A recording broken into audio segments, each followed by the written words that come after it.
Greetings everyone, 恭喜發財,恭喜發財. That's Cantonese and Mandarin to wish everyone a happy Lunar New Year. We're going to discuss how to maximize sound from architectural speakers. And for that, we have invited some experts in the field. So joining today are all familiar faces. We have John Calder, he's Director of Retail at Acoustic Geometry from Minnesota. We have our in-house CI experts, Eric McBride, joining us from North Reading, Massachusetts, and Johan Katkert, who's based in Eindhoven in the Netherlands. Welcome to the webinar, everyone. Thank you very much for your time. Without further ado, I'm going to hand it over now to our host, Phil Jones, who's joining us from his office in Carlsbad. Take it away, Phil.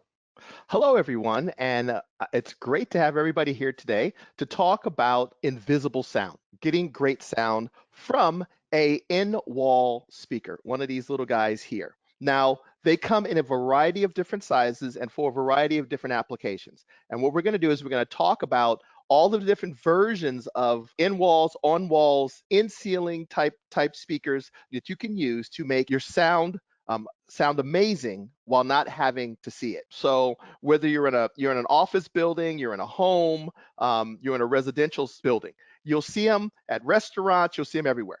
There's different levels of in-wall speakers. Sometimes you just want to have background music. I like to call it passive listening. You want to kick back and you just want to have some sound in the room, like while you're talking at a restaurant or maybe cooking dinner. You're not focused on the sound.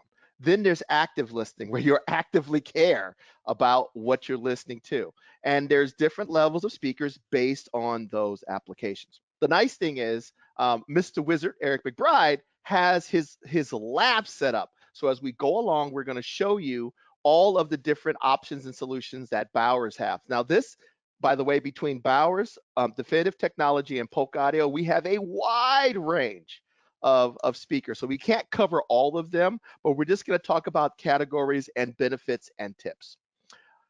Even if you get the nicest in-wall speakers, and even if you place them in the best place possible, sometimes you're still going to have to fight your room. The room always has an impact. And that is why John is here from Acoustic Geometry, because whether the speaker sits on the floor in the middle of the room, or it's built into the wall, or it's placed in the ceiling, it is going, the room has an impact on it. And a lot of the principles that we have talked about in the past for setting up speakers and optimizing them, such with room treatment and room compensation, still apply to an architectural speaker. But the goal of architectural speakers is they have high design and spousal approval factors. Why? Because you can't see them. I love having big speakers in my room. I love having my bookshelves. I like having them out in the room. But sometimes in some applications, you do not want that. You kind of want the sound to disappear. So whether it's a home theater system, or you're just looking for a pair of speakers to play in a 2-channel room, or however you want to do it, you want to be able to have it blend in. Like this system is actually a home theater system, but it's clean, clean, clean, clean. So before we get started, there's some advantages to having an in-wall speaker. And then there's some disadvantages to having these. This is the pros and cons. So before we get started, so let's talk a little bit about what is the benefit of actually having a speaker on the floor instead of having it in the wall or in the ceiling. So anybody want to take a shot at that? I know Eric definitely has an opinion. So so Eric, so what do you guys, Johan, Eric, John, what do you think? What are some of the advantages of actually having it? If you can have a speaker set on a speaker stand like I have behind me, sometimes that would be, if you can, that would normally be the better application. You can move it. You can move the speaker.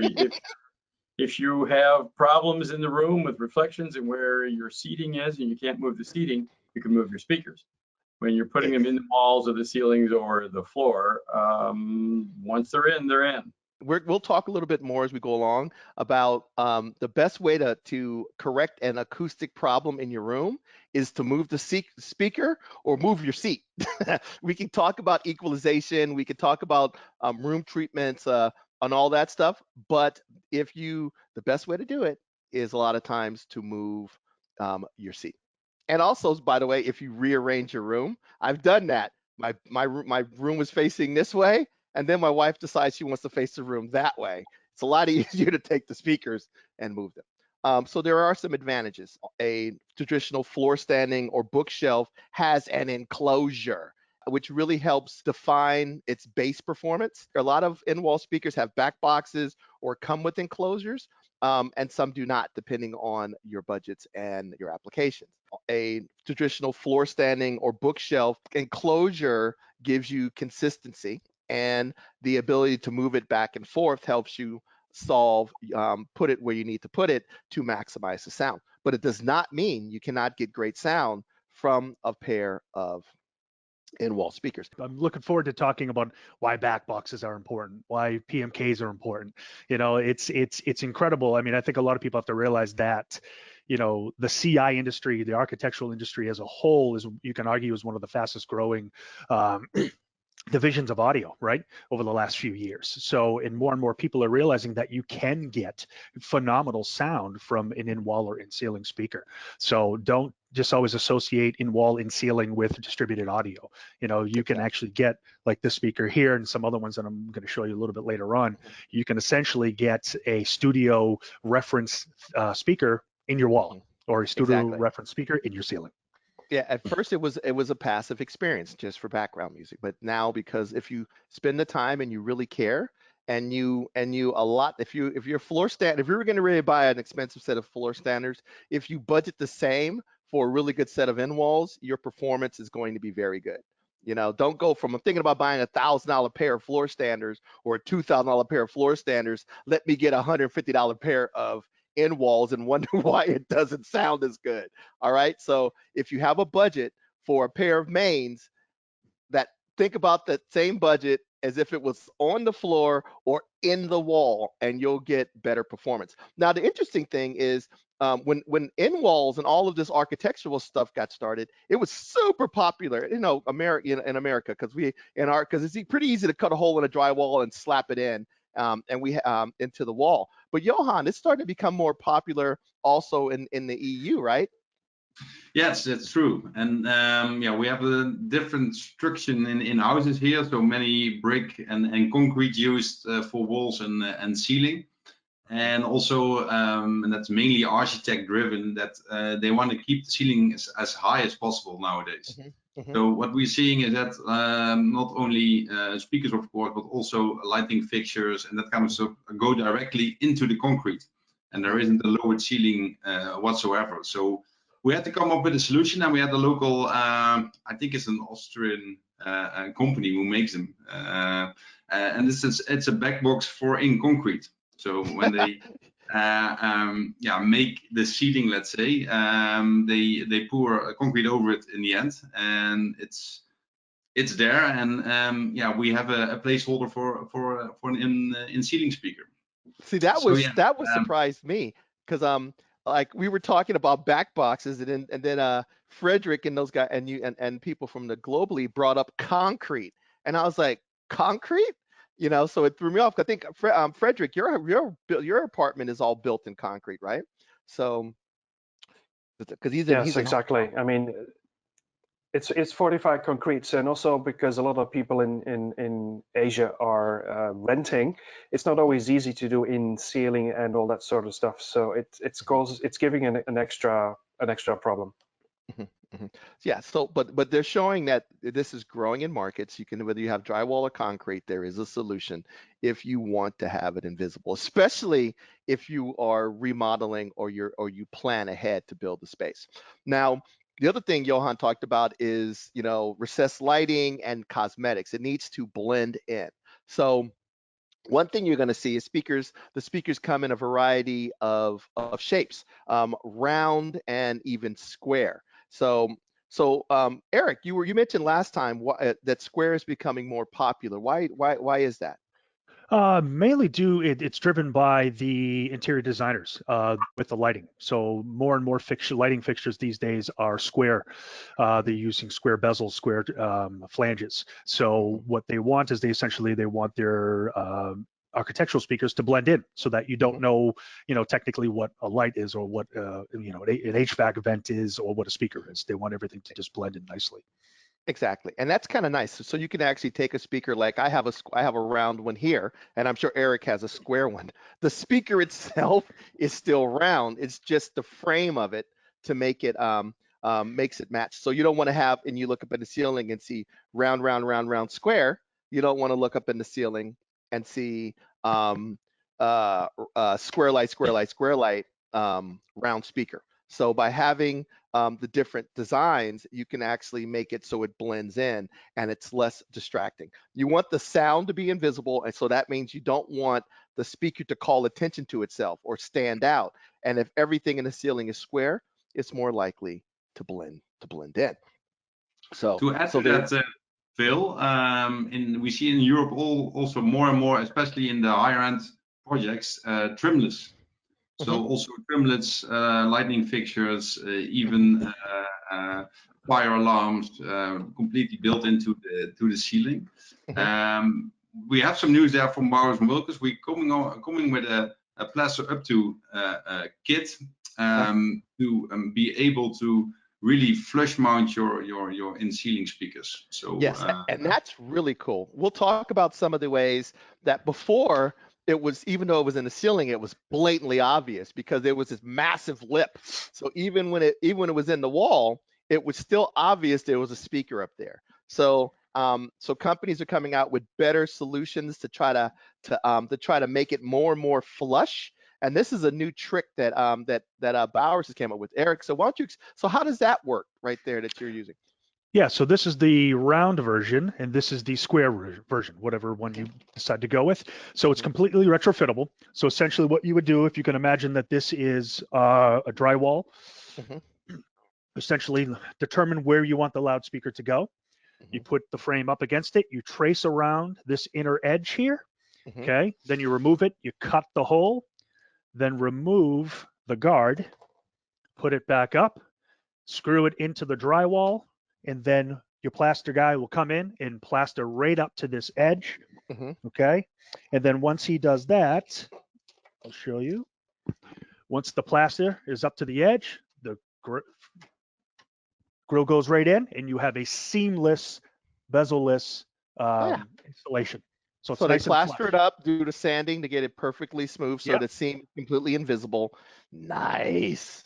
Pretty cool. But it is really, really cool. That just shows you some of the options that's just one or two of the options available. The cool thing is we're using for the round, we're using the simple grill, which is already included with the speaker.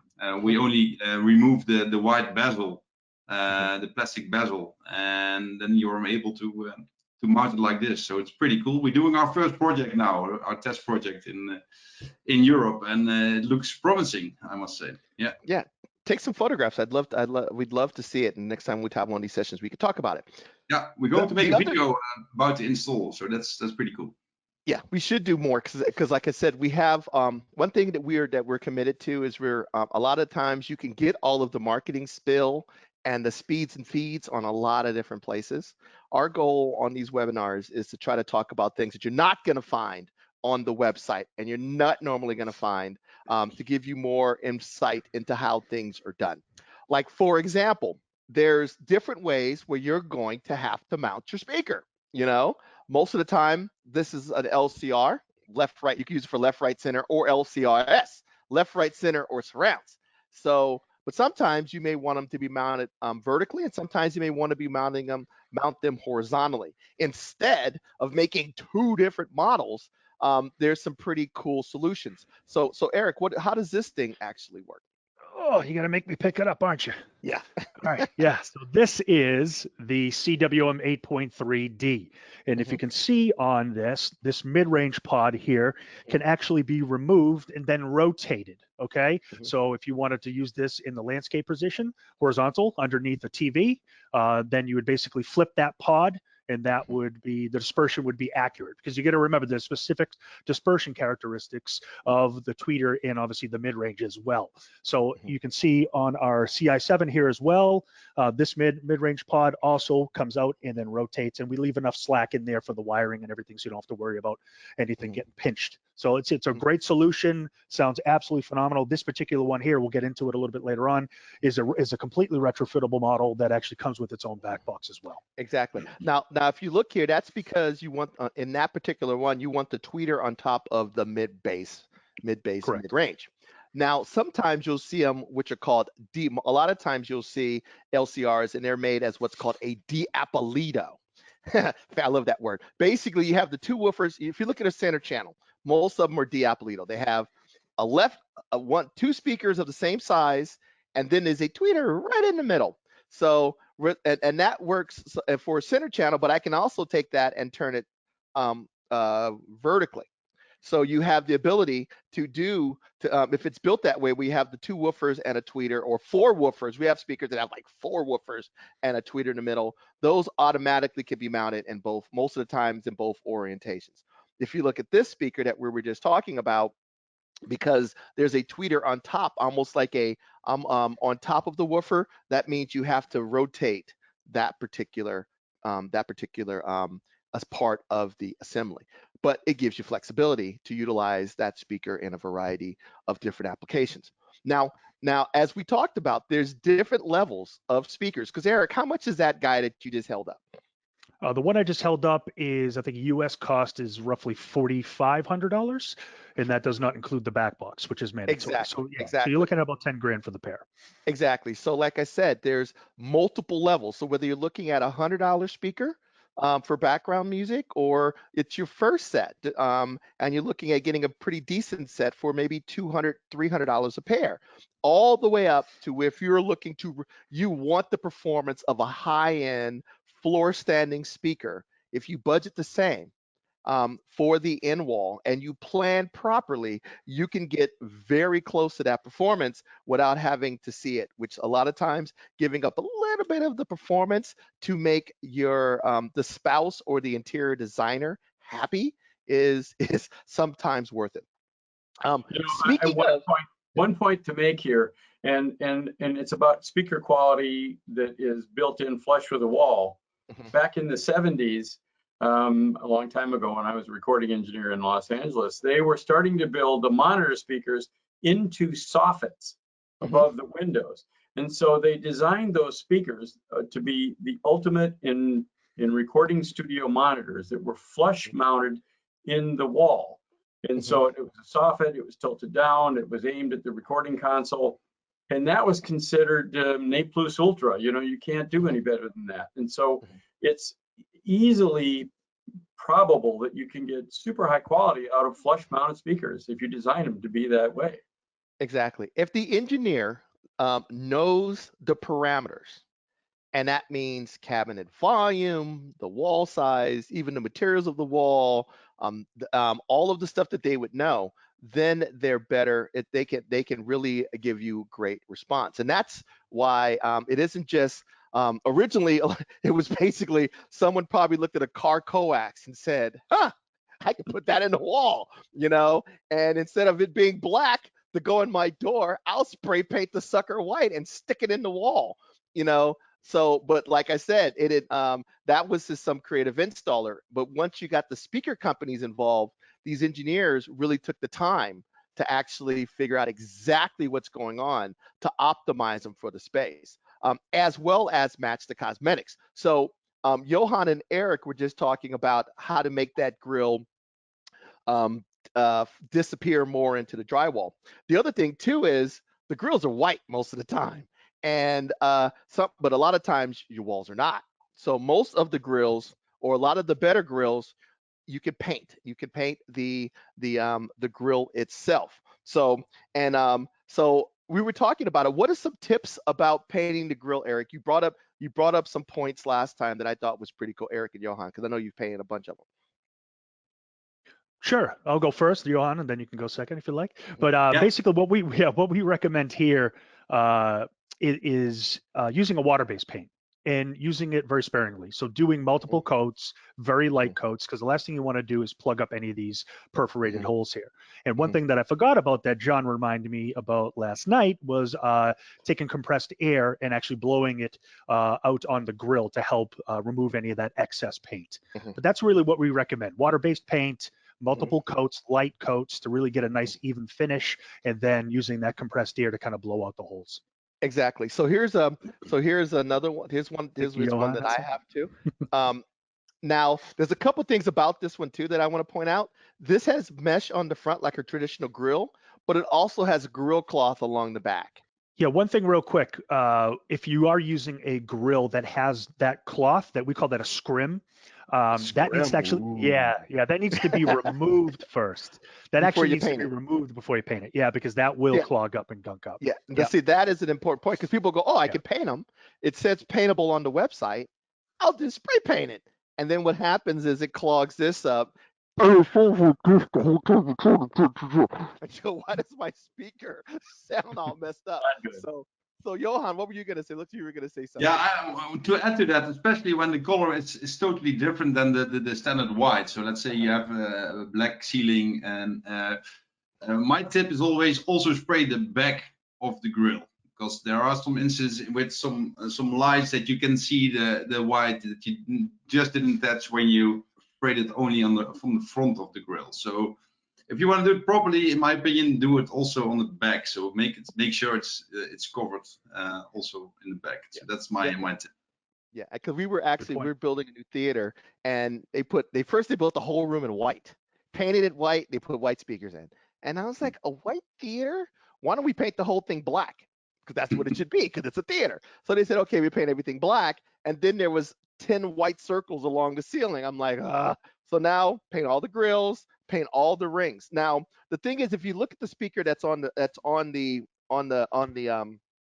this picture, you definitely have to paint the grill and the surround.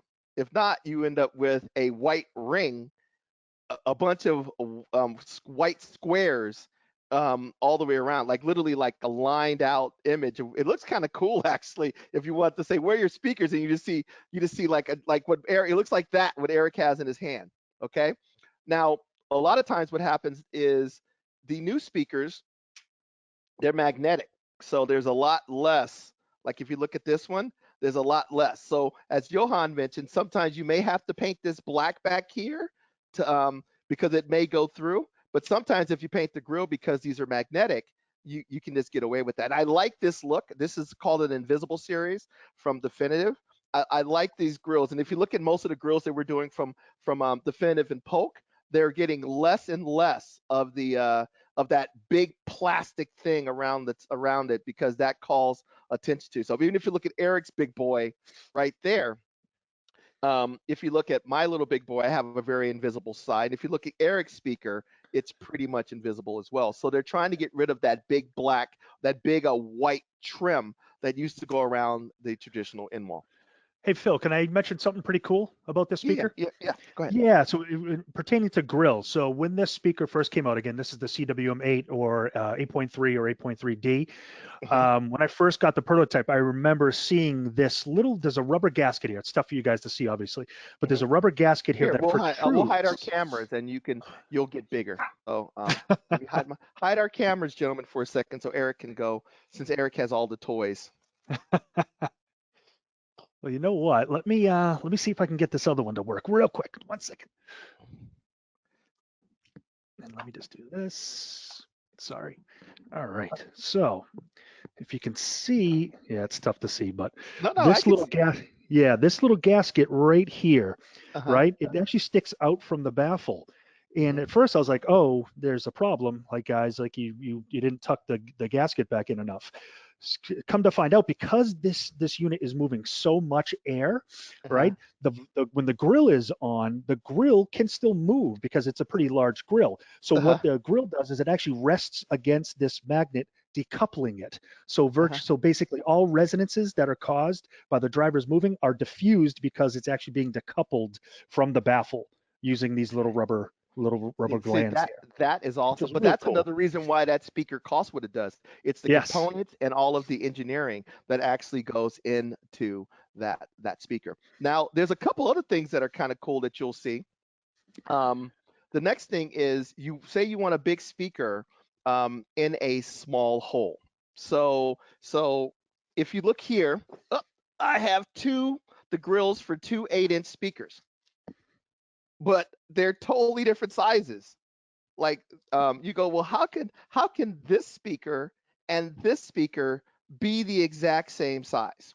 Well, what you can do is normally a speaker looks like this. This is the old school one with the mounting thing to go against the drywall, and you have your speaker in the middle. So it has to be this big, hence the gigantic grill, right? But what if I do something like this? Well, what happens is this is a three-way speaker. So there's actually a tweeter and a mid-range in there, and then the woofer is placed at an angle. The same size woofer, actually bigger. So now I can have a three-way speaker with way more power and way more output in a smaller hole. So there's a lot of tricks coming that people have come up with, because people go, wow, I wish I could have a bigger speaker, but I'm retrofitting, I'm changing out something, and I don't want to cut a bigger hole, or I don't want as big of a hole in my wall. This is actually called a Polk 90 RT. So that is what this is for, and it's really, really cool, because Frederick brought this up about angling it in order to make it fit a big speaker fit in a smaller hole. So there's lots and lots of really cool applications that are done and make it virtually disappear and still One of the really good things about that flush mount system is that you don't have to put your speakers in, and the painters can come in, and the plasterers, and everything can be done, because I don't know about any of you guys, but sometimes the craftspeople come in, they're great painters and everything else, or the great plastering.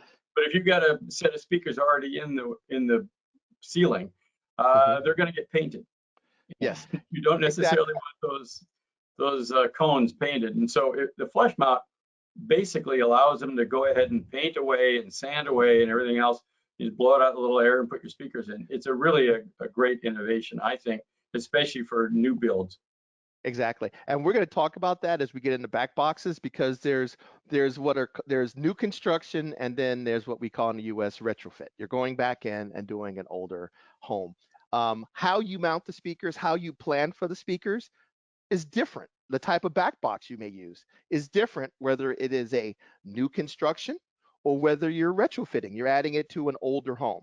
But the goal is, when it's finally gets done and those plasterers are done and the painters are done, that they didn't clog your grills, they didn't overpaint your speakers, they didn't mess them up, because like I said, these speakers are a big investment. So let's talk about some of that stuff as we move along. The first thing we got to talk about before we even get into that is proper placement. Proper placement is just as important, like we mentioned, whether it's in the wall or on the wall or in the ceiling, its placement actually matters. So you want to plan a little bit when it comes to placement. So for example, behind me, I have two speakers, and I made sure that the width between those two speakers is aligned with how far away I'm actually sitting, because that has an impact on what it sounds like. So John, why don't you talk about how stereo works, because that's actually an important part of this, because many times this is actually used for stereo.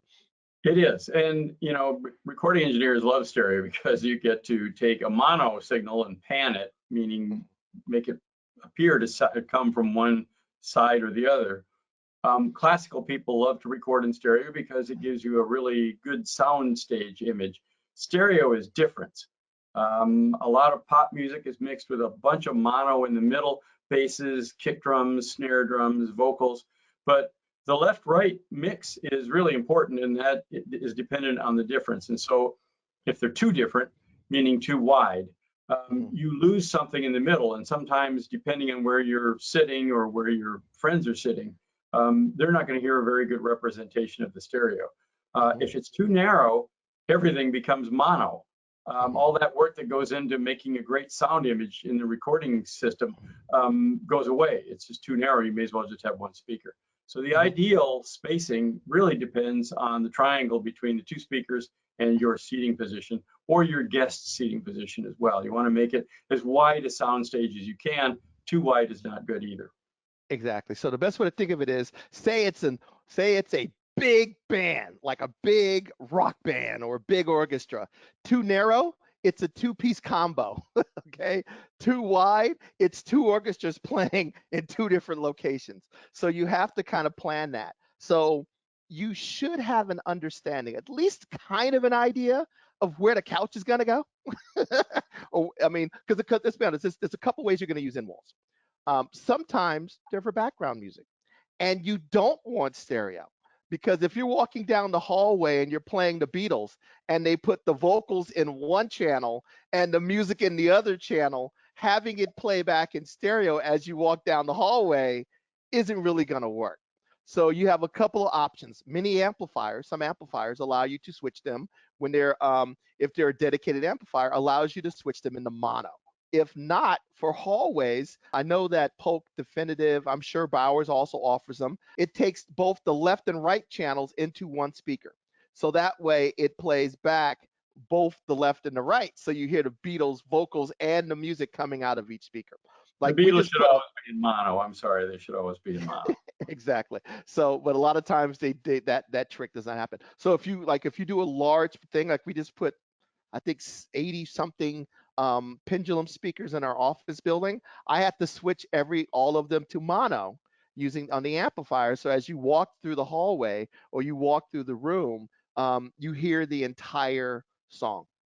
So, but if you're doing active listening, I'm going to replace my mains that were next to my fireplace or next to my TV or next to in front of my couch with two of these. And I'm really going to sit there and actually play music. This is my music system, and I want stereo and imaging and objects to the left and objects to the right and a voice in the middle. You have to plan for that.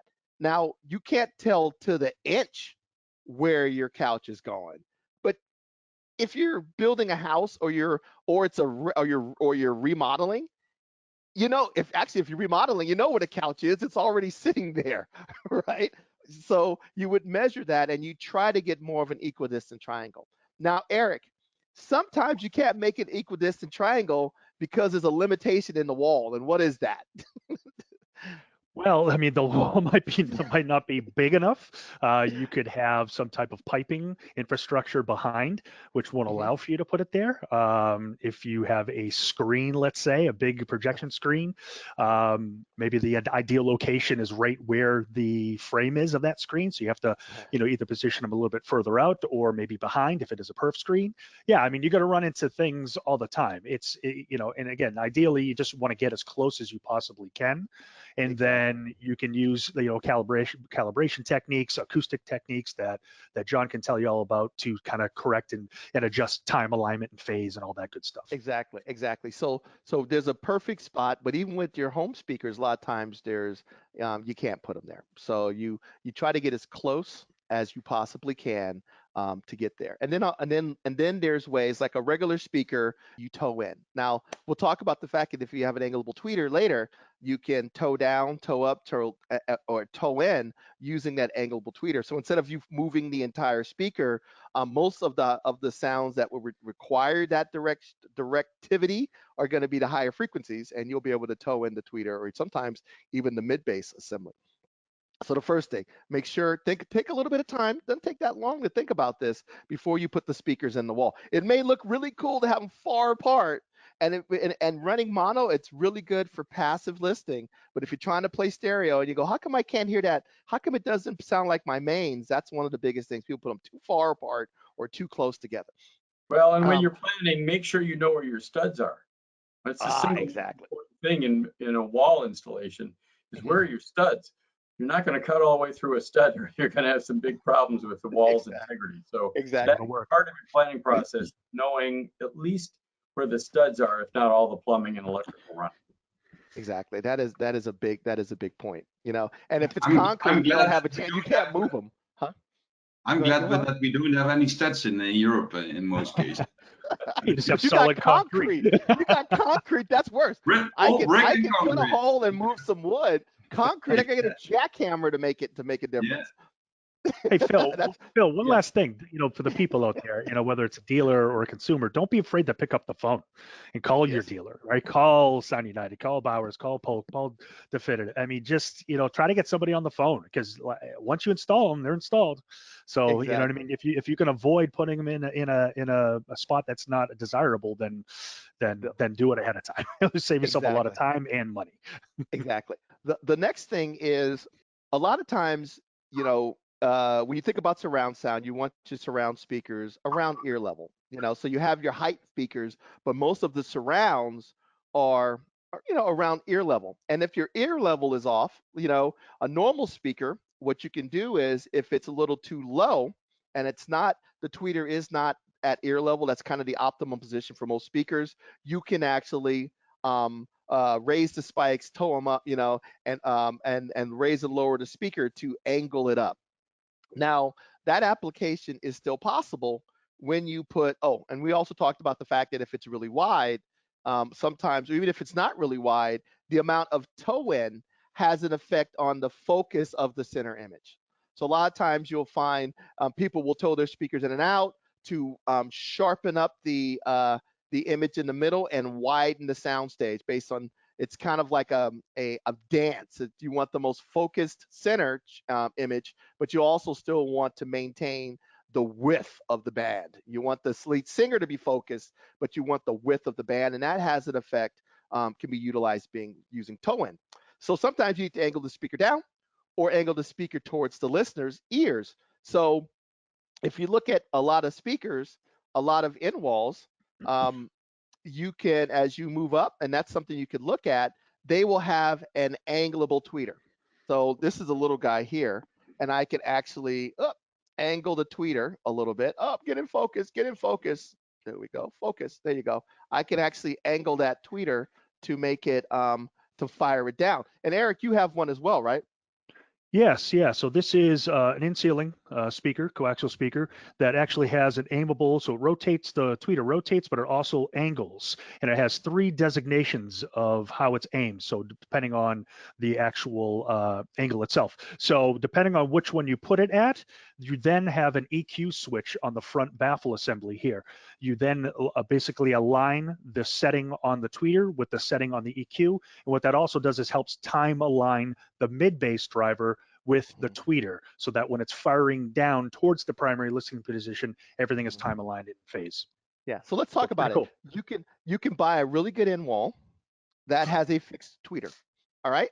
And this is good, but the crossover isn't as elaborate, right? Then you can move up to a little bit more expensive speaker that has angleable tweeter and a more elaborate crossover based on its application. And then you can go all the way to what Eric talked about, where instead of maybe one setting, there's 2, 3 settings, depending exactly on where that tweeter is angled. So, and that's what you're going to hold out. That's the other one too that we want to talk about is what Eric's holding is, sometimes you really need to angle it, because if I angle it enough, I can actually lower the perceived position of where the sound is coming from, because sometimes you don't want the sound to come from the ceiling. I may want the sound to come from where my TV is located or where my screen is located, but I don't have room to put the speakers there. So if I angle them enough, I can actually lower the image. So even though the speakers are in the ceiling, it comes from the horizon as if it was still on my wall. But that requires a little bit more of a radical angle. And you will see those from both like Bowers and Definitive. So Eric, you just had one, right? So Yeah, what was that guy yeah. you pulled out? Yeah, this is the CCM 7.3 Series 2. So you see dual bass drivers, everything's active.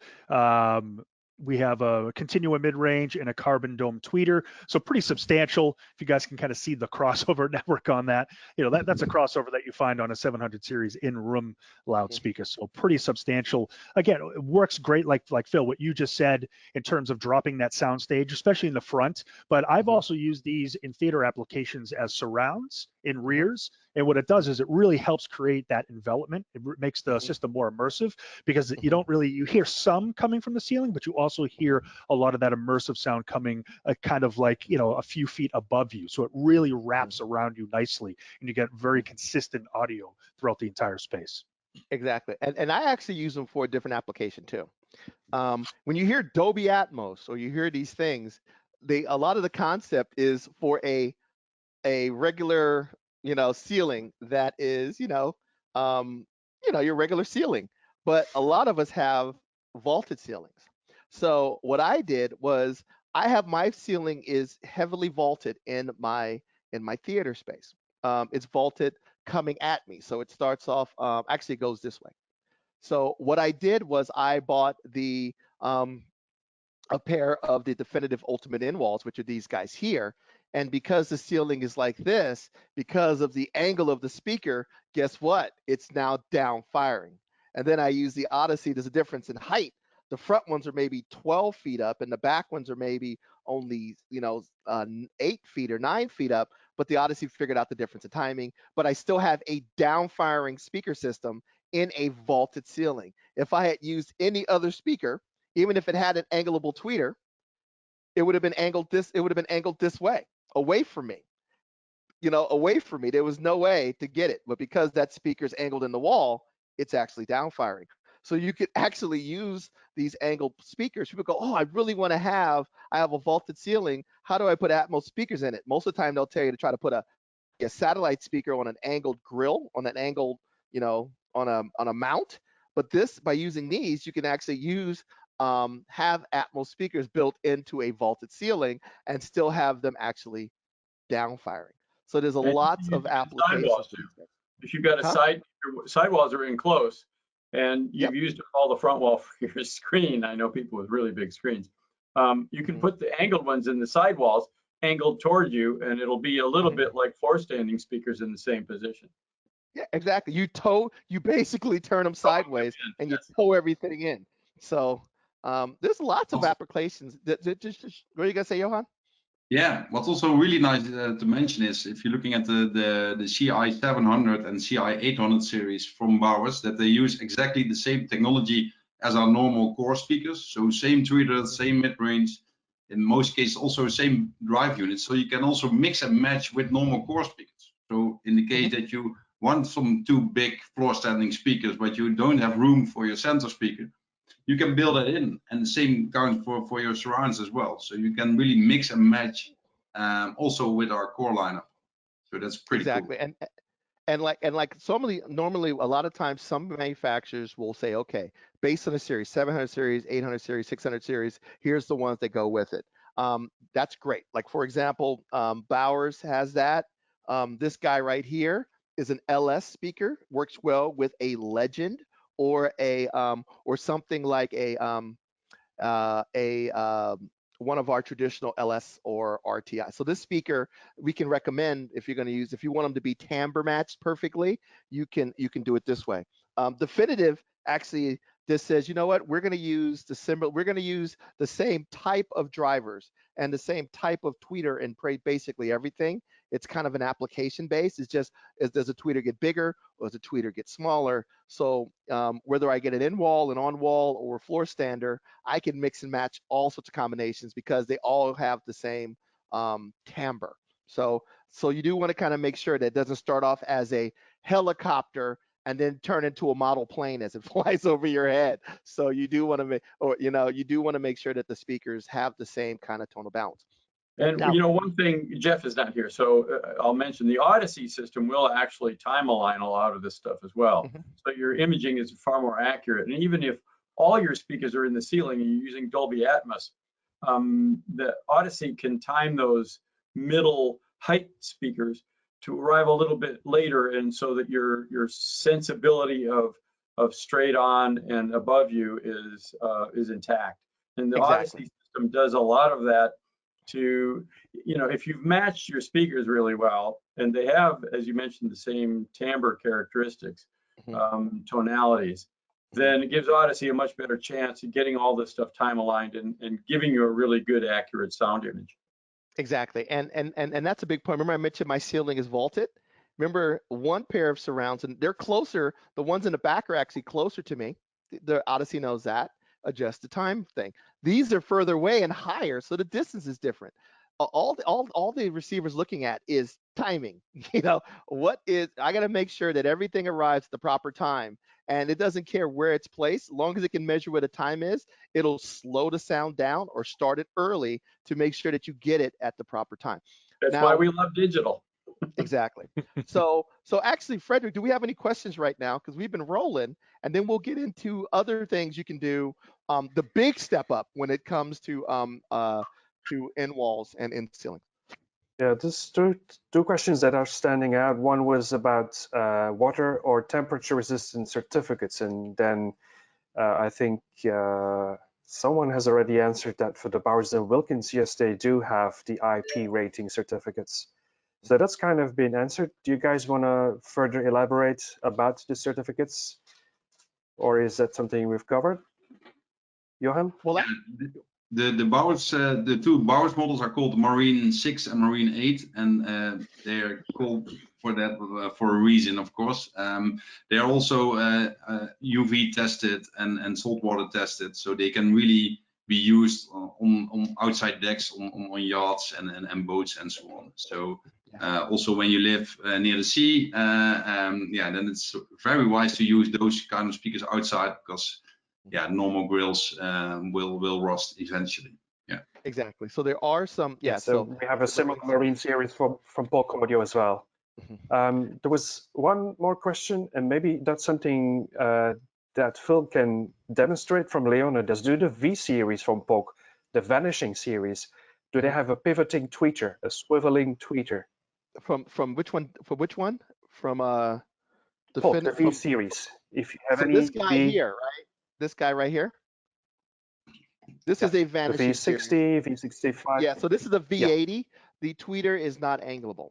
Okay, it has a wide dispersion pattern, but it's not angleable. So as a downfine speaker, it works great. If you get them really, really high up in the ceiling, you won't be. It's gonna tell you that it's coming from way if you mount them really, really high. But for many applications, like I said, there's passive listening and there's active listening. If you just want music in the bathroom or music in the bedroom while you're getting ready and background, these are great for that, right? And that's what they cost, because these are very approachable. They also work very good for height speakers because you want it to come from that direction. If you want to really control and really fine tune it, that's where you pay a premium for an angleable tweeter. And then if you really want control, you pay a big premium for something like this. So it all depends. And that's our goal at Sound United, is what is your application? I want good bass to play back in my bedroom, while I'm just kind of relaxing in bed. That is where a VR80 like this guy, right? This V80 like this comes in great handy. Or, I need a good high output in ceiling for maybe a Atmos configuration. This is another solution for that. And as you move up the line based on your applications and your needs, the capabilities continue. All right. So what about a sauna installation? A sauna? What about a sauna installation? Sebastian is asking. I suppose the Marine series would be suitable for that? Yes. Because that's heat and they're obviously not tested for sauna, so that you have to mind that. I saw some installation with normal speakers a couple of times where they put it in the ceiling. Then it gets, we are in Celsius, but then it gets 100 degrees Celsius or even higher. So in the Swedish sauna or something like that, and then the frame will simply melt. So don't do that. If you keep them as low as possible, you're quite okay. Actually, I did a lot of installations where they like I said, they aren't officially tested for it, but if you keep them low in the benches, let's say, you're quite okay to do that. Yeah. But a humid bathroom, you're okay. But a sauna. Don't put them in the ceiling. Don't do that. That is a good question. I didn't even think about a sauna. Yeah. So like I said, we'll continue to answer more questions as we go along. Now, we mentioned that depending on the application, the quality of the speaker can go up, whether it's active listening or passive listening. We also mentioned that there was a couple of advantages when you normally compare a lot of architectural speakers to a floor standing speaker. And one of the advantages of over most in-wall or architectural speakers over that floor speakers have over those speakers is a bookshelf like the one behind me. Oh, I always do that. Like the one behind me, or a floor standing speaker has a enclosure, and that enclosure does a couple of things. The first thing, a defined area that the engineer knows when he tunes the woofers to generate the most amount of bass. A lot of architectural speakers are maybe stuck in the ceiling, and that volume may not be predictable. And there's also a couple of other problems that happen with a speaker. So John, we mentioned this last time. There's two things. The enclosure also gives the woofer a box to play into, but what is another advantage of having a box behind the speaker? We get a lot of inquiries for ceiling speakers, and people will have something, you know, the baby's room is above that, or some room that is on the second floor.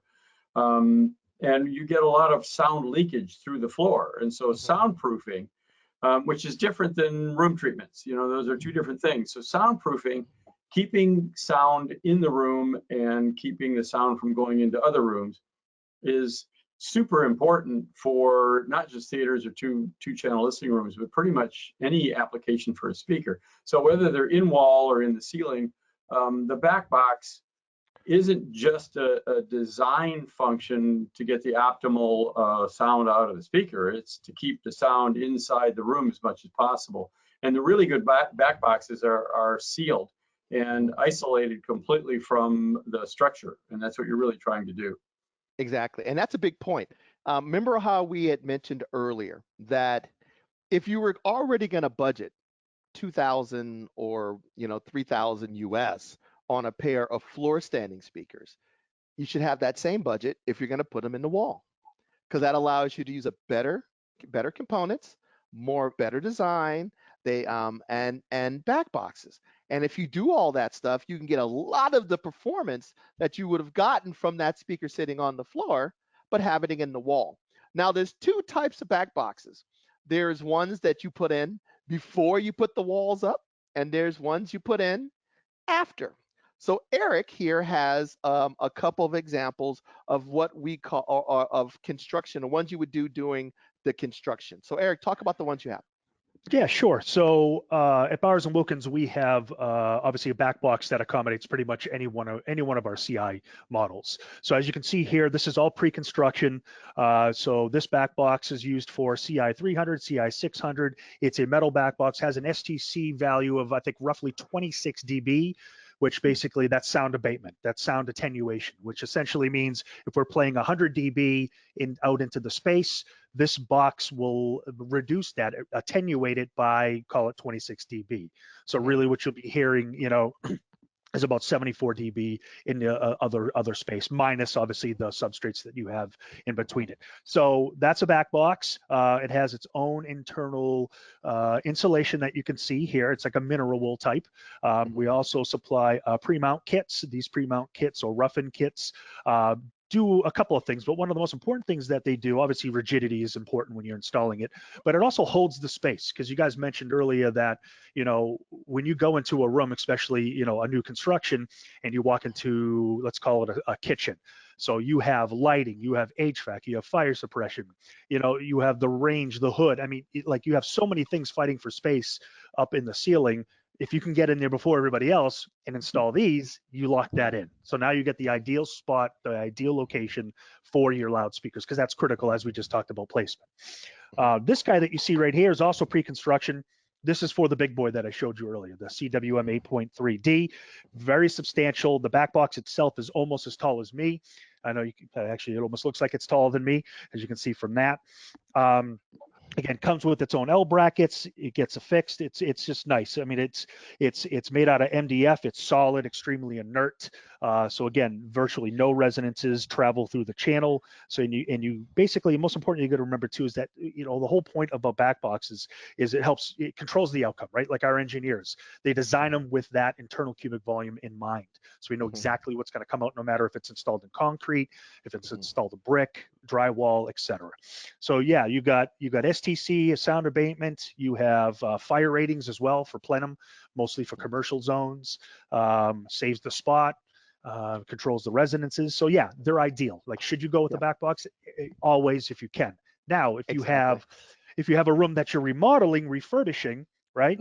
So the drywall's already up, and let's say you don't even have a speaker, or let's say you do have a speaker and you're looking for a solution where you can utilize a back box. You have our CI 700 series. So the majority of the SKUs within this series actually come, and I'll show you an example right here. This is the in ceiling back box. So this is the back box and frame, okay? So you have that there, and this is the speaker that actually mounts into it. This is the CCM 7.3 that mounts into this back box. You can actually see it above. Well, you can't really see it there, but sorry about that. But let me show you something cool that we developed. This here is the in-wall version of the CI 700. So this speaker, all right, comes out. It's pretty genius. And you can see what it has here. So it has this piece, which is what we call the reservoir box. So this comes with the loudspeaker. You can use it or not use it. We always recommend using it if you can. And what it does, it increases the cubic volume of the loudspeaker, so you get more extension, more bass extension. So it's more tighter, it's controlled, and it's just deeper and more accurate. So if you don't use this, we supply a blanking plate that you can simply just, there's actually one on the top here as well. We supply the blanking plate that you attach to it so that the sound's not leaking into the cavity. But we make it hinged like this so that you can get it into the hole or go above the hole, because you got to remember, if we had some type of firewall here that we couldn't go down with the reservoir, you could flip the box, put it on the top, and then go upwards as well. Oh, where'd he go? Okay. Yeah, sorry. He disappeared. He disappeared. Nope, I'm here. But yeah, but that I think, as he comes back, I think that's brilliant, because we talk about the fact, if you look next at what Eric has there, he has, how do I put a big back box in when there's no wall? It's easy. You find a hole, you screw the back box into the wall, and I have this high-end one. But what happens if I have an older home and I want to retrofit or add a bigger back box? That little hinge allows you to cut a small hole but still put a big box in. Once it's in, by the way, there's screws that go in that lock that hinge and make it airtight and make it a big box. So, and there's some advantages. He shows it to you right there. Up. Pretty cool is that you can mount it for the in-wall version. You can mount it above or below the speaker. So just what's exactly. Yeah. So if you look at these two solutions, if you look at the definitive, it is a hard back box built into the thing. That the units do not separate. I have these. I love them. But one of the things is they're heavy, because you talk about an in-wall speaker plus a wood back box. Maneuvering it is a little heavier. Having the back box in two pieces, where you can put the back box in, light, and then they have a very cool, we're going to post some videos on how these bowers connect to the, attached to the back boxes. It's toolless. So you put the back box in, toolless. Then you put the speaker in, toolless, and all of a sudden you can have them all in. It's a little bit more engineering, and which is one of the reasons why you pay a premium for Bowers piece. Now, the back box for the definitive ultimate end wall is MDF, wood, like that one that Eric showed you that was in the wall. This back box is made out of a plastic, but it does not mean that because it's made out of a plastic that it is not rigid. So if you start adding curves and reinforcements, the quickest way to stiffen an object is to put a curve, to put some shape into it, a bend or a curve. So by the design of the back box and all those little ridges you see here, make this sucker super rigid without it having to be made out of wood. Helps the manufacturing, makes it lighter, but also allows you to have great sound. So whether you have so whether it's plastic or whether it's wood, it's well thought out. It's not some flimsy box. Like I said, Eric, what do those boxes cost? We were talking about a percentage of the cost of the higher end of the speakers. What do you think Sure. you were saying like 10%, 20%? Yeah, I think it's 5 to 10%. Johan, you probably have a better idea on what the back boxes. So the BB6W, 6C, I think they're like Yeah. $50 US, something like that. Yeah, they're more or less 100 euros in 110, I think, on top of my head. So yeah, it depends a little bit per speaker range. So CI300 is not often used with backbox. CI600 is, and especially the backbox you see here on the right. An advantage, especially for installation in old city centers like Amsterdam, for instance. They have to have a fire regulation as well, so they are fire rated, and then we can also install them in old, the old houses they have in the Amsterdam city center, which costs ridiculously amount of money, but you need fire rated back boxes to have the speakers installed in the So put aside 20%. Expect if you do 20%, you'll have enough to buy the back box. So if you're buying a pair of speakers that runs $8,000, was that a pair or $8,000? A couple like $1,000 for the enclosure to go with them is a no-brainer, because now you're basically literally getting a high-end floor stander built into the wall, because all the speaker cares about is air volume. That could be a globe, a square, a rectangle, a triangle. Long as there's enough air, the speaker is happy. So instead of it making it a traditional floor stander, which is normally narrow along left and narrow and deep, they make it wide and narrow. It's still the same air volume. It's just, but then it just allows them to put it behind your drywall so you can't see it. All right. Hey, Phil, can I show real quick just how easy these things install? Like in 2 seconds. Go ahead. So this is the CI6 frame. So just one of the things just to point out, again, Phil mentioned toolless. Yeah, you don't need any tools. So once the hole is cut, we have swing out dog ears here that you use your fingers for to actually tighten. So I can actually uninstall this speaker and install it in less than 40 seconds. So I'm just going to install it for you right now, which is a big deal when you think about it, right? Because your traditional, in-wall in-ceiling that you need to use obviously not a power drill, but a handheld Phillips screwdriver, that can take upwards to 5 minutes per speaker. So your installers can save a lot of time with this. But I'm just going to show you real quick how it locks in. You just twist and turn. This locks in the frame. All right, now that sucker's not going anywhere. This is the actual speaker itself, which has the electrical connection here, which then basically inserts into the electrical connection on the frame, locks in, boom, and then use your thumb to lock it in. Now that speaker is completely finished and installed and ready to go. I just wanted to show that to you. I could tell you, Eric, it was so funny when you guys sent me a bunch of all of the Bowers to go in the theater, all the in-ceilings to go in the theater, and the installers had never seen them before. They weren't Bowers dealers, and they were used to the traditional, you put the trim ring in. Where do the screws go? And I'm like, that's not how this works. And I took it out and I showed it to them, and they go, that is absolutely ingenious, And they were like, I love these things. So when they had to put the 10 in the theater and the 6 in the other showroom, they were like, dude, that is the smartest thing I've ever seen. I was like, yeah, it is pretty good. It is pretty ingenious, Eric, you do need a tool though to strip the cable. Yeah, you got to strip the cable. Exactly. Use your teeth. Yeah, you can use your teeth. Come on. That's old school installer. Strip the cable with your teeth.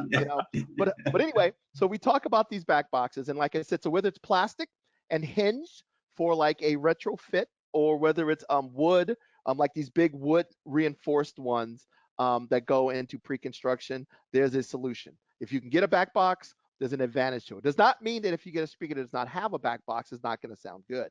It's just the fact, because the engineers kind of figure based on the width of the cavity and the height of the average cavity in a home, they have an idea of the airspace, but you don't get that reduction in noise, and it isn't exact. And a back box gives an engineer an exact cubic volume to build a speaker to, so it will actually perform better. So a couple more things we could talk about. you can also, before we get into the acoustic treatments, because I want John to talk about that before he punches out, is you can also do your subwoofers in wall. You definitely want a back box for a subwoofer because they move a lot of air, all right? And you need to. So John actually has, Eric actually has one in his hand there, and that comes with a back box, and then the speaker mounts to it as well. So that's one of his subwoofers that he has there. And that's 2 active drivers, correct? Correct. Yes. Okay. Yeah. And if you look at the definitive one, there's a one with a 10-inch driver with a 10-inch passive radiator. Comes with the back box built in, wood. And then there's also one with a 13-inch radiator and a 13-inch woofer. Or you can do dual woofers like Eric. The other one that's really cool is what's this little contraption here, Eric? The weird one with the slot along the bottom. Yeah, Johan, you want to take this one, or do you want me to grab it? Yes, please do, because I was answering the question. I was. Oh, okay. Sorry. Yeah. So that is our ISW3. This is a phenomenal product. It is designed to go into multiple different applications. So number one, into custom millwork. So if you're in the kitchen, you have distributed audio, you want some low frequency reinforcement. I've actually spec'd a ton of these to go into kitchen cabinets underneath the sink, believe it or not, because typically all you have under there is some cleaning supplies. So as you're washing the dishes, you're getting a nice little foot massage, you know what I mean, when you're listening to some music, right? So they're awesome. That grill that you see on the front is the only thing you see. It's paintable. It's your standard 2x12 grill frame. So you can go to your local Home Depot or Lowe's or whatever the equivalent is in the EU, and you can do a customized grill there. They can also be installed in ceilings. Obviously that have an open attic to it. So all you see again is that little duct. You can install them in the floors if you have a basement. And you can also install them in the wall, but obviously you need a very, very deep wall because you can see it's pretty substantial. So it would be more like a closet, or underneath stairs is a common place that we see these sold. But I'm going to be honest with you, and I forgot to mention this the other night, Phil.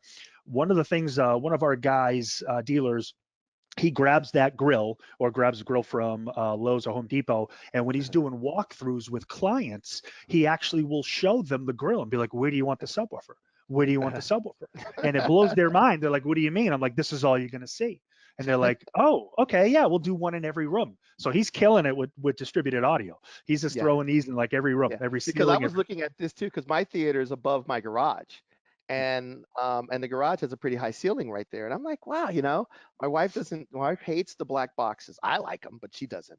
So if I was going to do this is a great way to put a god awful amount of bass in a room without even having to actually see it. And the best thing about it is, sorry. Go ahead, Johan. I was going to say go ahead, Johan. All right. Yeah. Also, the cool thing is it's a passive sub, so there are no electronics inside. So you have to run a normal speaker wire to this sub.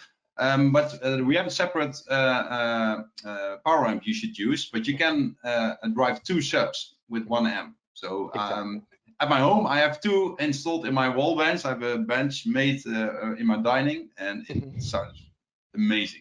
Yeah, and even the definitive ones, most of these come with an external amplifier that they recommend, but so that goes with it, that also has crossovers, and that deals with crossover and everything else. So these are just another example of having invisible. Now, the one thing that we want to get across, regardless of whether you have a subwoofer sitting on the floor or a subwoofer sitting built into the wall, you still have to think about some things, such as, we're talking about the best way to improve a speaker is to either move it or move your seat. John, what's going on here? Okay, so all spaces have resonances, meaning that they ring at a frequency that is equal to the wavelength and the dimension of the room. So if you have a 16-foot room, then there's a frequency that resonates exactly because that's the wavelength of that very low frequency. So room modes are basically a bunch of pluses and minuses that don't exist in the signal. The room is either adding or subtracting, in some cases, a lot of bass. It may be subtracting all the bass at, say, 63 hertz or so. And so the picture on the right is a screenshot of a piece of software that will calculate given everything that you know about your room, this is for recording studio, and so they've set in a couch and chair and a console and the speakers, and at 63 hertz in this room, the orange and red signify that you're going to get an addition of bass. The blue and the light blue signify that the bass is in this case almost gone, but it's at 63 hertz. And so at other frequencies, depending on the dimensions, the other way around, you know, the height or the length of the room, you're going to get different resonances that will do two things. They will add when they're in phase, which on the left side in the bottom picture, standing at about a quarter of the distance from either wall, you're going to get an addition.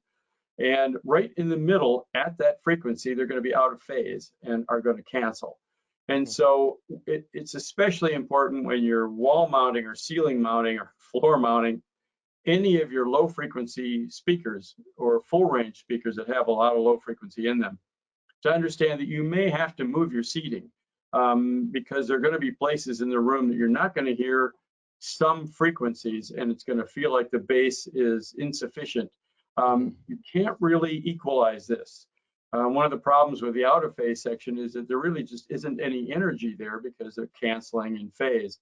So it's not like Odyssey can make up a 40 decibel hole in the frequency. Yeah, you can't EQ your way out of a black hole, basically. No way to dig out of it. You got to Exactly. stop shoveling. So the idea is to keep in mind that where you place the bass speakers, if they're separate, is going to be a separate equation from where you're going to put everything else, especially subwoofers.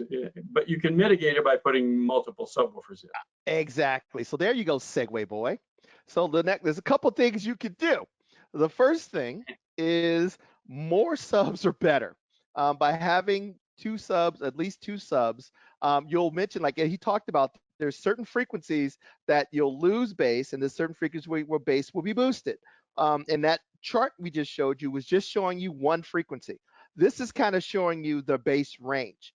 And the blue line is subwoofer number A, the red line is subwoofer number B, but when they combine, it makes the green line. So what happens is by having two subwoofers in two different locations. I've seen guys buy two subs and stack them on top of each other. All you're doing is making the blue line worse, okay? So put the subwoofers in two different locations. When you do that, the summation, they will actually help each other. So what you end up with is more even bass response throughout your room. So when we do trade shows, we bring at least 4. Why? Because in order to make sure that every seat in the demo room or every seat in the theater, or as I'm walking around an audio demo, that the bass is going to be good pretty much everywhere, by adding multiple subs placed in multiple locations, they help each other out. So 2 subs or more. So instead of one big sub, a couple of subs is going to be a lot of times is going to work out best for you. Eric will say, what the heck? 4 big subs, what are you talking about, right?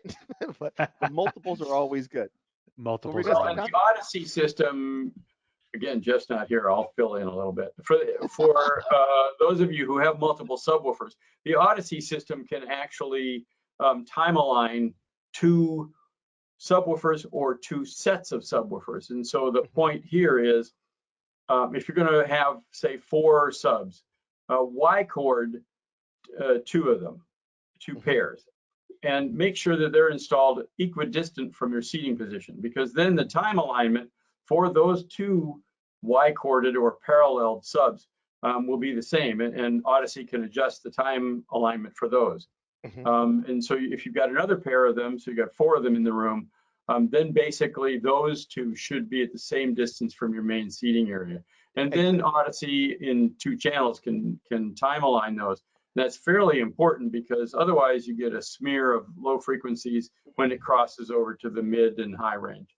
Exactly. Now, so there's a couple things. If you're going to do architectural multiples, like Johan mentioned, he had 2 in his house. If you talk to Eric and he's talking about the in walls or on walls, they use multiples. That helps ensure that even if you can only put the sub in one place, because they're in different locations, they actually help each other and smooth out the bass response. The other way is a lot of subwoofers. Even if you look at like the big Bowers, was it DB1Ds, and a lot of their DB1D. subwoofers are very discreet. You really can't tell, and it's kind of easy to tuck those someplace else in the room, and it won't really call attention to itself. And that allows you to do the subwoofer crawl. So you can put everything in wall, all of your surrounds, your mains, everything in wall. Do what's called the subwoofer crawl. You know what the subwoofer crawl is? You place the subwoofer that you want to use where you're going to be sitting, and you crawl around the room until you find a spot, playing some music that has a variety of different bass notes where the bass sounds really good. Then you put the subwoofer over there, and that is called the law of reciprocity. All of a sudden now is if I had the sub over here, the sub was on my seat, and the other speaker was over here. The second I switch them, I still get the exact same effect. So that's one of the benefits of using external subwoofers, and you can do all in ceilings and all in walls. And if you can do traditional subwoofers, it really does allow you to better fine tune the sound. Would you Well, and agree? for subwoofers, for low frequency room modes, generally below 200 hertz, one of the other mitigating functions that you can place in the room is low frequency absorption. There's a lot of misunderstood terms. One of them is bass trapping. Fiberglass, really, unless you stack it 6 feet deep, is not going to absorb a lot of bass. And so the best way to deal with low frequencies especially below 100 hertz, which is where a lot of bass traps are ineffective, is to use a membrane-based absorber. We've done a lot of research on that, and so the diaphragmatic or membrane bass absorbers tend to work really quite well if you put them in the right place. We build them into our diffusers, but we also have a separate corner absorber that is they're floor standing, but they can help mitigate those room modes because they're absorbing the positive going sections. And so you put these membranes effectively in the plus spot of your room mode. And by reducing the amount of addition, you also reduce the amount of subtraction. It's a really nice balance of the laws of physics allows us to do that. And so that's one of the things that makes sense. We use mass-loaded vinyl membranes. There are other ways to deal with this. Some people have actually used a very thin drywall that's unsupported to do that, but you need to calculate all that. So yeah, there are other ways around this. If you find yourself in a situation where you really can't move your subs, or the subs have to be in a certain spot, sometimes you can mitigate those room modes a little bit with some membrane absorption. Okay, so since we're on that topic, and since John has to leave, a little later we're gonna come back and talk a little bit more about speaker placement for surround sound and stuff like that. But because John's got to leave in about 9 minutes, let's talk a little bit about acoustic treatments. So we already talked about the fact that you want to be able to put your speakers in the proper position. You want to plan things out, multiple subs, making sure that the speakers are equidistant, maybe back boxes, angleable drivers, all that stuff helps you tune the room to get the best sound possible as a starting point. But there's still some factors of your room that is a factor, whether it is a bookshelf speaker, whether it's an on-wall speaker, it does not matter. Acoustics, the rooms are part of the system. So the first thing, whether it's in the wall or not in the wall, you still have to think about reflections. Some reflections are good, and some reflections are bad. So John, can you talk a little bit about this first reflection and how that can have an impact on your sound? Yeah, definitely. Every room is going to have a lot of reflections. Some speakers are more directional than others, but when you're putting them in the wall, you now are reducing one factor of a loudspeaker is when they're omnidirectional or almost omnidirectional, you get a lot of bounces off of all the walls. What you're going to have within walls is you're going to have one primary set of bounces off the wall. So if you look at the left picture, you've got a sound source, which in this case is going to be a speaker. The sound that goes directly from that speaker to your ear is called the direct sound, but it's also because it has a wider dispersion. No speakers are at all frequencies really narrow. The wide dispersion is also going to send sound to a boundary, and it's going to bounce off of that boundary and get also to your ear, but it's going to be delayed. So when it's delayed, what happens is you get a interference that's destructive to the original sound, and in some ways can really destroy your sound imaging. It can cause a lot of frequency aberrations called comb filtering. And so what we try and do on the right-hand picture, you're seeing that you've got these two primary bounces. You also have from the right speaker a bounce off the left wall, and the left speaker a bounce off the right wall, which is, and then you also have them bouncing off of, like, one thing, John, that you mentioned that I floor. totally didn't think about was this speaker, it's every surface. And so, like you said, John mentioned it's gonna bounce off the ceiling, it's gonna bounce off the floor, it's gonna bounce off the back wall. It's also this speaker, which happens to be a Bowers, because John put it in here, it's gonna bounce off the back wall. So there's a reflection off the back wall. An in wall has no back wall reflection, which no is back reflections. So it's a that's no one back advantage. reflection. Yeah. Yeah. That's I why didn't they even put it think in about soffits and recording studios. Recording studios did that for that very reason.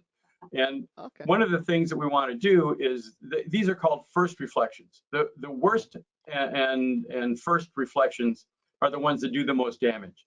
The rest of the reflections are kind of benign and in fact help our sense of where we are, sort of with a brain-ear interface. There's a couple of ways of dealing with first reflections. You can either absorb the sound at that first reflection point. You can find that first reflection point with a handheld mirror. We'll show you that in a second. But what you're seeing here is on the left, you've got an absorber on each side to try and knock down a little bit of that sound energy coming off of that reflective flat surface.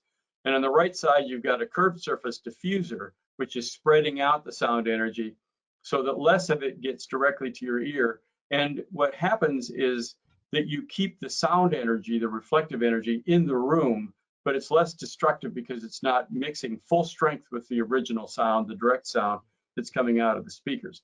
And so what we try and do is we try and put diffusion around the room, usually in equal parts with the absorption. There are some rooms we use more diffusion in, there are some we use more absorption in. And in surround systems, we typically use a little more absorption because a lot of your cues, your directional cues, are coming from the surround speakers. The plane flyover is your Atmos ceiling speakers. That directionality is coming right from the speakers. And so the truck drive by and you hear it in the rear. That's the rear surrounds. So what we want to do is we want to make sure that these big flat reflective surfaces are made a little less objectionable by either putting some absorption in or some diffusion. There's a number of different types of absorption, including fiberglass, shredded recycled cotton, mineral wool. There's a number of different things that will act as absorbers, curtains, couches. But the nice thing about the dedicated absorber panels is that they are far more full range than, say, curtains or rugs or couches even. There's the diffusers that we make are curved surface because they're phase coherent.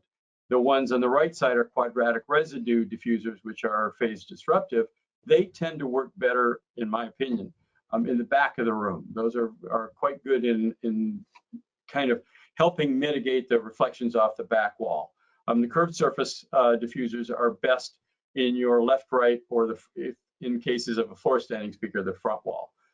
We also try and talk people into hanging them from their ceilings, but they tend not to do that. So we typically fly some absorption either mounted on the ceiling or drop down a little bit as in the ceiling cloud. But you need to beware if you're using ceiling mounted speakers not to put an absorber panel right in front of them or within a couple of feet. Or if you're using height enabled speakers, like say you had a floor standard with a Dolby height enabled, you don't want the diffusion to be right or the absorption to be right there. Now one thing that you brought up and is the finding out where to put these. Quickest way to do it is the old mirror trick.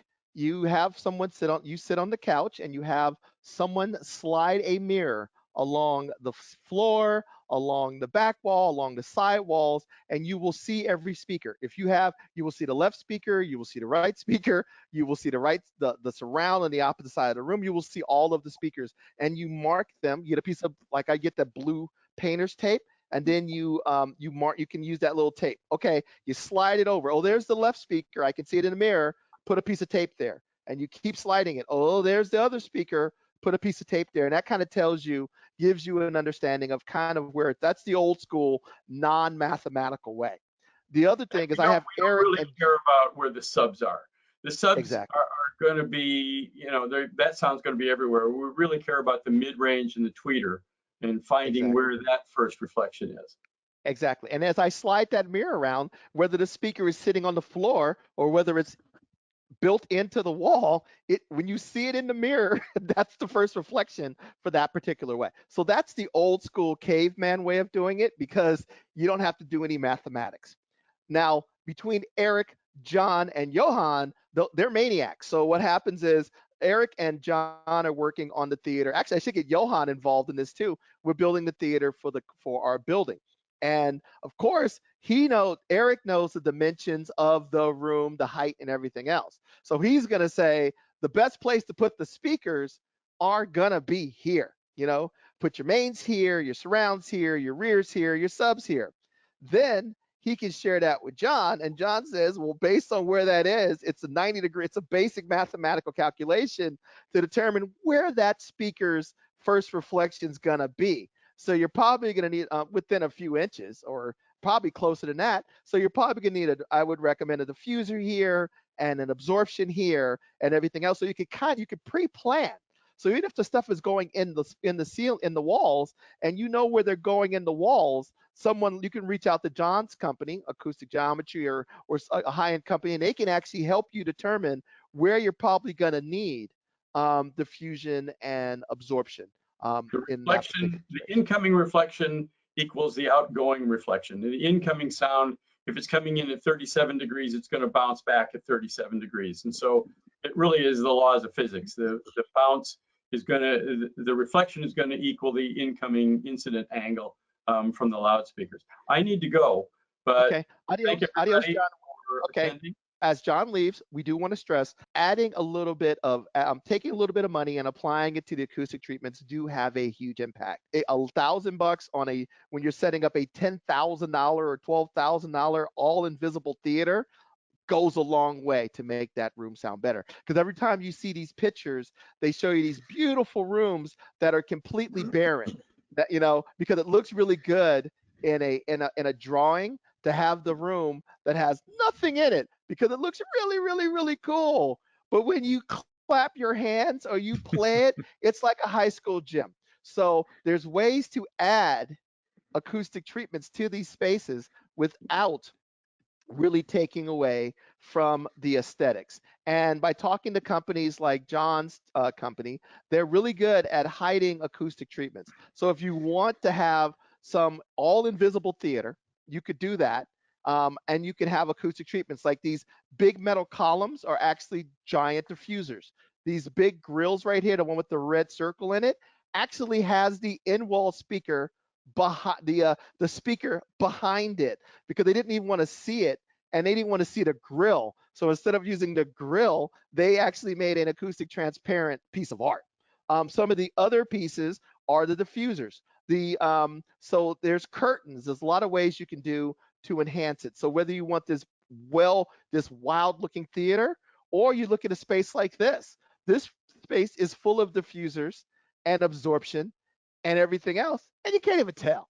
So this is a perfect example. Everything is invisible. This is using physical in ceilings. There's actual speakers inside of these physical, like hard surface actual speakers inside of these cabinets, and you can have a solution that is completely invisible, that will satisfy any design committee and still end up with great sound. So you still need to invest in these applications, all the way down to, if you instead of art panels, you want art, they can actually print or design the panels to make it completely disappear. So treatments matter. All right. Anything else you want to say about sound treatments, Eric? Because I know you guys, Eric and Johan, I know you guys deal with them a lot. Yeah, I mean, at the end of the day, the room's acoustics are one of the most, if not the most important thing when it comes to any sound system, right? Mm-hmm. If you have $100,000 system in a room that's all glass, it's probably not going to sound that good. But if you have a Exactly. $100,000 room with a $10,000 system, I guarantee it's going to sound pretty damn good. Exactly. So just, Exactly. we're not asking you to go crazy and go, and put treatments everywhere. At least target those first reflection points. If it's a hardwood floor, put a rug down, couches, some fluffy stuff, bookcases help. All of that stuff helps, So Exactly. just, it's only going to benefit the overall experience. Yeah, and most of you guys can tell that when you first move into your room in your house that first day and there's nothing in the room and you talk, it seems very echoey and uncomfortable. But then by the time you put like you said, your bookcase, your couches, your rugs, and all of your furniture and lamps and stuff in, then you go back in that room and it doesn't sound that bad anymore because all of that stuff, it's not intended to be diffusion. It's not calculated diffusion and absorption, but all that stuff does kind of soften those hard surfaces and block some of those reflections that are ricocheting in the room. Yeah. I would like to add, we work with a similar company like John's in Europe, and what they do also in normal living rooms nowadays, they put acoustic transparent white cloth on the ceiling. When you cut it, it doesn't wrinkle or whatsoever. So you can put lining in there as well. They put speakers sometimes on top of the cloth, so you have real invisible speakers even. It's more or less like acoustic transparent projection screen, let's say. So it's a giant speaker grill above your head, basically. Yeah, so it's yeah, you can say that, but it looks really good. And in really some good. cases, that's the only option you have when an architect is involved and he don't want acoustic panels on the walls. You can reach pretty good and also have the reverberation time, lower the reverberation time with that as well. So Exactly. yeah, Exactly. that's pretty neat. And like I said, if you do a good job, because these are some of the with the acoustic treatments and the invisible speakers. This is in France. Yeah. So you can really hide it. You can really hide it and make it look really clean. So if you don't want to see it, you don't have to see it. Everything could be hidden behind. You got your treatments, you got your in walls behind the grills and everything else. You could really make it disappear to any level you want. You can make it just look completely clean. You can make it look like a regular living room. You can really make it disappear. Now, there's one more thing I wanted to point out that we didn't get a chance to talk about real quick is we have all these different speaker solutions, down firing, angleable, and everything else. Well, you can also utilize a combination of things to do not only 5.1, but also an Atmos or DTSX or IMAX enhanced configuration. Like for example, the angleable speaker that Eric had that angles down, you use 6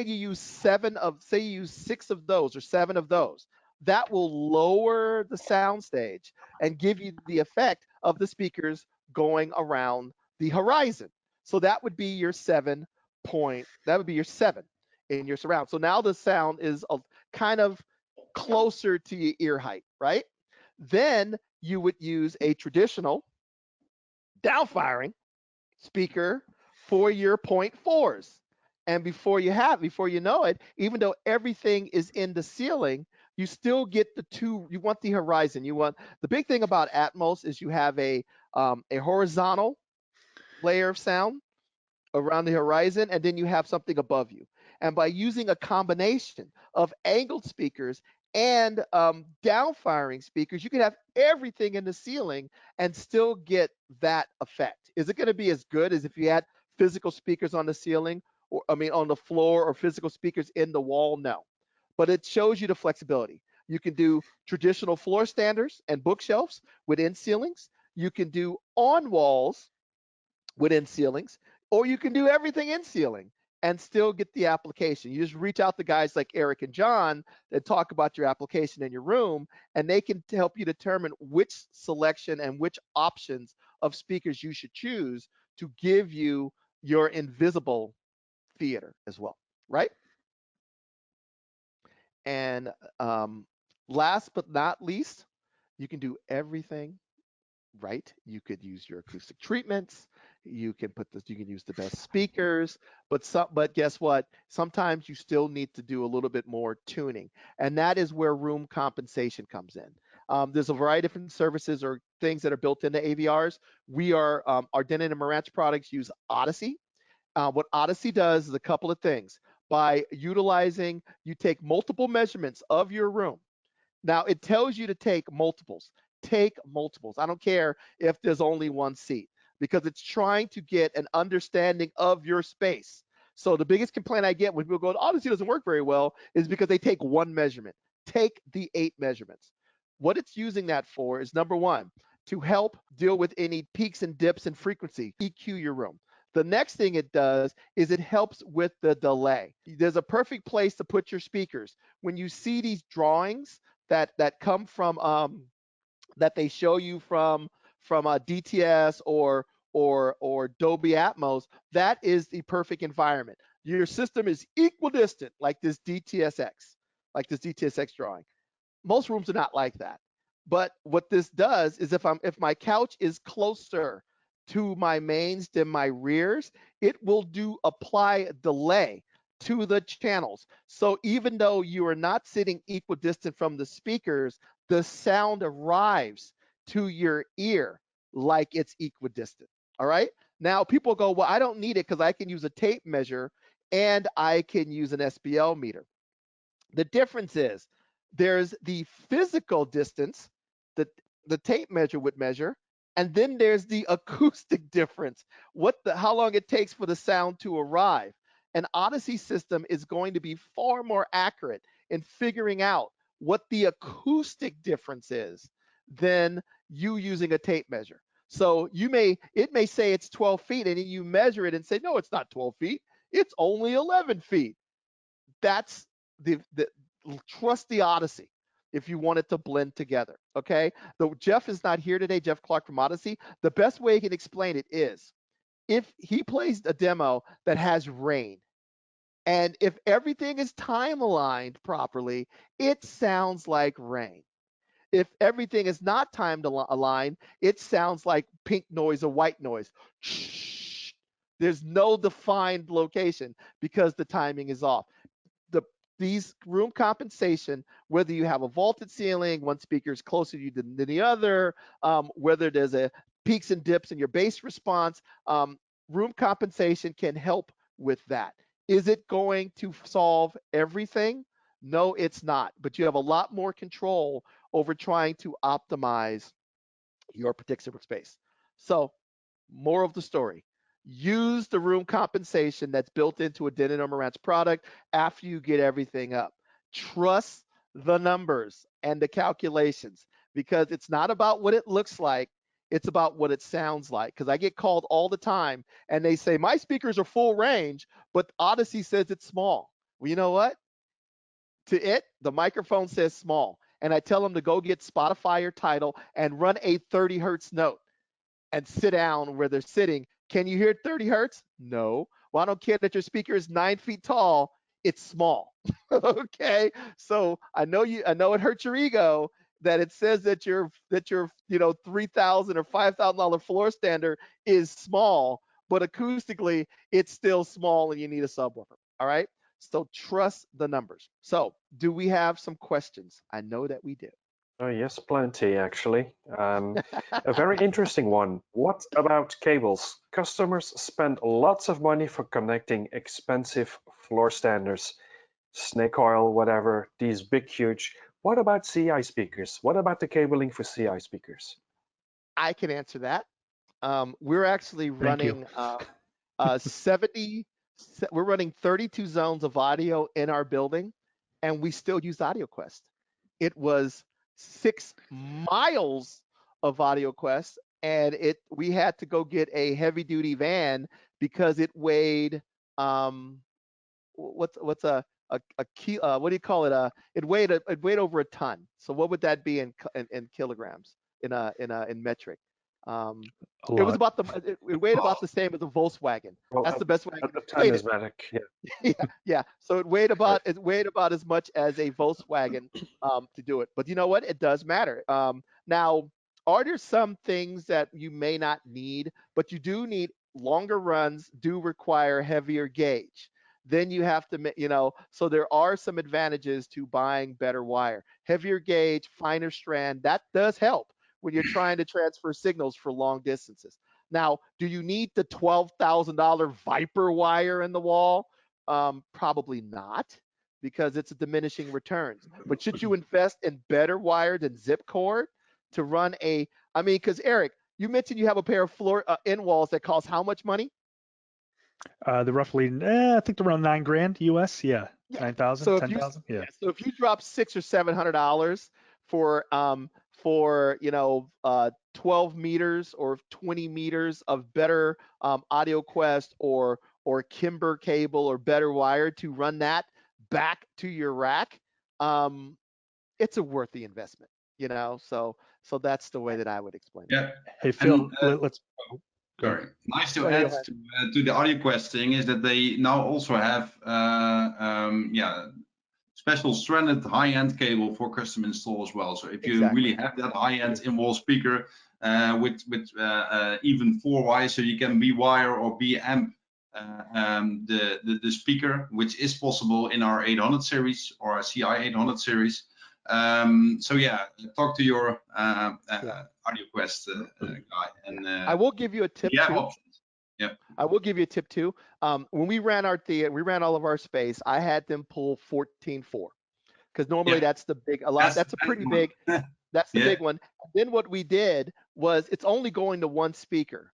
So the red and the white were twisted together to make it positive, and the black and the green are twisted together to make it negative. So with a bigger gauge wire to send that to my Bowers or my other stuff. So and the reason why I like the 14.4 is it's more flexible. And if you decide you want to bi-amp, you can bi-amp. You can quickly just disconnect it and run it to 2 different amplifiers in the rack, and you can still bi-amp because Eric is the master of the bi-amp. So I like to spend money. Yeah, and they now have a high-end version of the 14.4, so that's really, really great. Yeah. Exactly. Next All right, question. a question for Eric and Johan. What sounds better with regards to B&W? Are in-wall boxed speakers and in-wall boxed subwoofers better than the traditional floor standing and subwoofer speakers? You want to take that, Johan? That's a difficult question.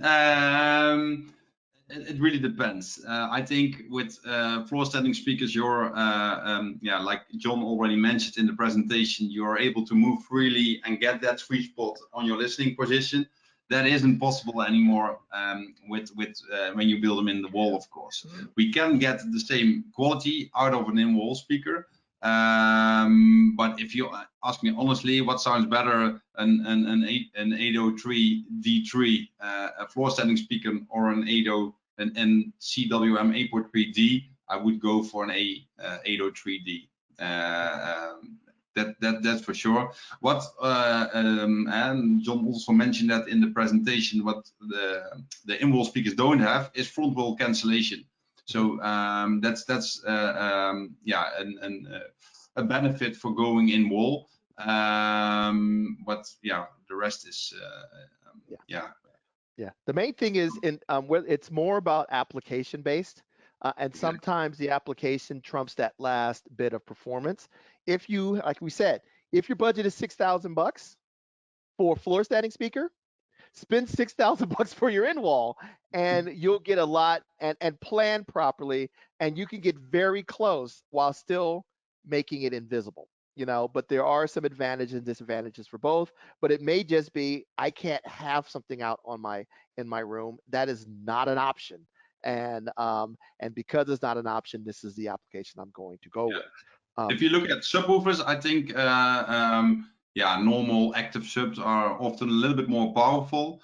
We have quite nice solutions in our CT lineup, which we in Europe use a lot, combining with CI speakers. So CT stands for custom theater, and you can also there's also passive solutions only with a higher power rating, so really applicable for real custom theater, let's say.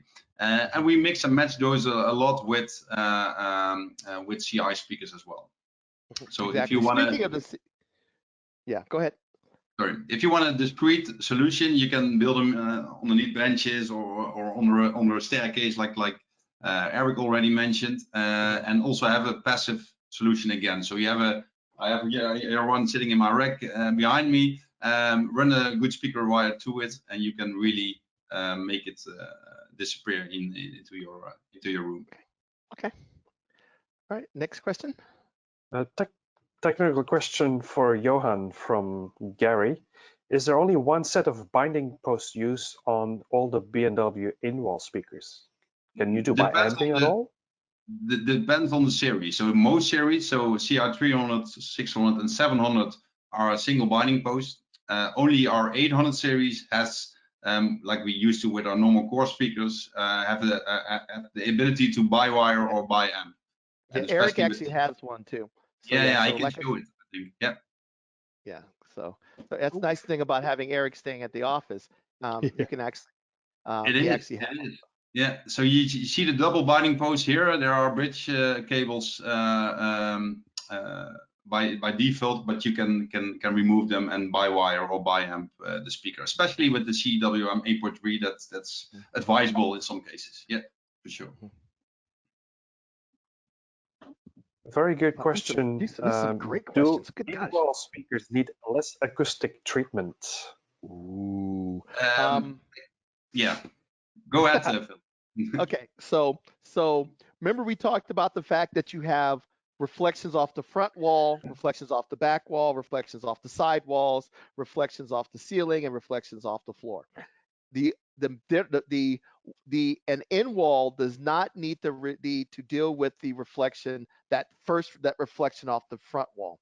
So you do theoretically have less for a 2-channel system, but the second I put speakers behind me, that front wall is now the back wall for my rear. So in a 2-channel environment, you can get away with less acoustic treatment, like John mentioned. That's why they built them into the soffits in with a pair of on walls. But the second I add surrounds all the way around, that number of acoustic treatments about equalize, because the front reflects the front wall is now the back wall, and the back wall is now the front wall. So as you add more speakers, it starts to even out. But in a stereo application, you could get away with less acoustic treatment with a in-wall. I think, in my opinion, the more speakers you add, so if you go for a real 7.4 or 7.1.4 system or even bigger, yeah, you need acoustic treatment, because all speakers have different reflection points and whatsoever, and it's going to get real messy if you don't do anything in your room.